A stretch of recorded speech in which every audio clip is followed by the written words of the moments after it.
Os dias, e quase que dá para se dizer, durante o dia todo nós somos bombardeados por propaganda de venda de produtos ou serviços. Sim, com a concorrência aumentando cada vez mais e as metas mais arrojadas, cada vez mais arrojadas, os vendedores têm que criar campanhas de venda de produtos que muitas vezes são até agressivas. Para isso, se usa uma técnica muito conhecida, que é a técnica da criação da necessidade, ou criação da demanda. Primeiro, o vendedor identifica quais são os desejos da sua clientela.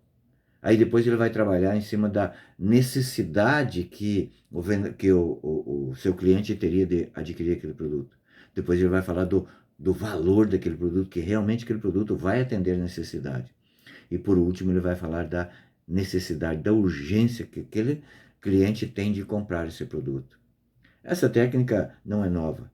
Jesus já usou quando multiplicou os pães lá no deserto, né? No livro de São Mateus, capítulo 14, versículos 3 e seguintes, nós vemos isso. Jesus fica sabendo da morte de João Batista, então ele vai para um lugar deserto.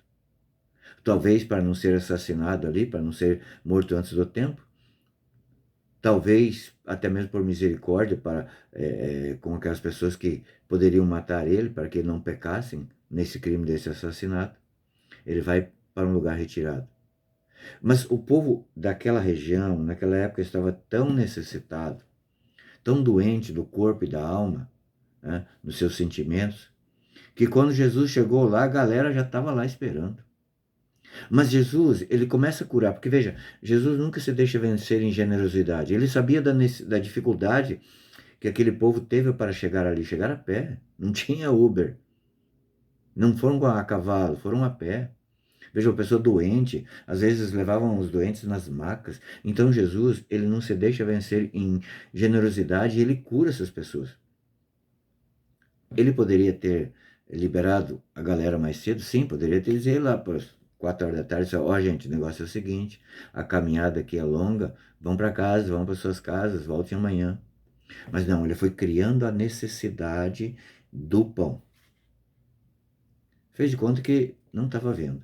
Os discípulos, né, se tocaram, foram lá e reclamaram, falou, o mestre, dispensa a turma aí para ir para casa para comer, porque Jesus aí vai falar para eles, mas dai vós mesmo de comer. Mas como? Porque seria necessário mais de 200 denários para comprar pão. E a distância era muito grande, até que fosse lá comprar pão e voltasse, né, toda essa logística chegaria muito tarde. Também não teria pão suficientemente naquela quantidade para poder satisfazer o povo. Então Jesus, ele pergunta para os seus discípulos, olha, o que vocês têm aí? Temos 5 pães e 2 peixes. Veja, Jesus, ele faz o milagre, mas não do nada. Jesus, sempre que você precisar de uma graça, de um milagre na tua vida, não vai ser num passe de mágica, não. Sempre vai ser, ele age de forma extraordinária, mas em cima do ordinário. E é isso que nós temos que entender. A obediência dos seus apóstolos foi cega. Eles obedeceram. Embora aquela ordem parecesse absurda, ele podia ir murmurando, mas eu acho que agora Jesus está louco, porque veja, como é que nós vamos tratar todo esse povo com 5 pães e 2 peixes? Talvez aí seja o problema nosso, porque muitas vezes a graça não acontece na nossa vida. Porque no fundo, nós não acreditamos e não agimos com fé e com perseverança diante da necessidade, né, para que o nosso pedido seja atendido. Então, a graça acontece, o milagre acontece. Jesus criou a necessidade. Estava ali a galera com a maior fome. Jesus manda aquele povo sentar. Né? É o outro passo. Jesus fala para eles que era urgente aquilo, né? Da maneira como Jesus estava falando, era urgente. Eu ia comer agora ali, eu ia para casa com fome, perambulando. Alguns talvez até iam desmaiar, porque numa outra passagem vai dizer que já estavam há 3 dias sem comer. Jesus olha para o céu, nos ensinando que em todas as nossas dificuldades, necessidades, nós temos que olhar para o céu. Nós temos que pedir a Deus que aconteça as coisas na nossa vida. Então o pão é distribuído e todos ficaram saciados e sobrou 12 cestos. Por que Jesus criou essa necessidade, levou o povo no deserto para terem a certeza absoluta que não havia outra forma a não ser pelo milagre para eles se alimentarem? E por que Jesus fez isso?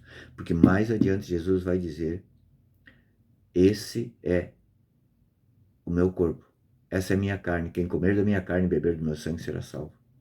Jesus, ele dá duas demonstrações extraordinárias mesmo, a multiplicação dos pães e quando Jesus caminhou sobre as águas, para mostrar que ele tinha o poder sobre a matéria. Portanto, para que não se duvidasse que realmente aquele pão e aquele vinho que ele deu, realmente naquela celebração, daquela proto-missa, digamos assim, ali de fato era o corpo e o sangue dele, porque ele tem o poder sobre a matéria. É aí que muitas vezes, muitos católicos não entendem e acabam se tornando protestantes, não entendem que Deus tem o poder ilimitado. E Deus quer que nós acreditemos para quê? Só para encher a barriga de pão? Não. Mas a nossa alma tem que estar cheia da graça de Deus. Na nossa alma tem que crescer a fé cada dia mais, para assim poder estar no céu, no banquete eterno do Cordeiro. Deus te abençoe. Boa jornada.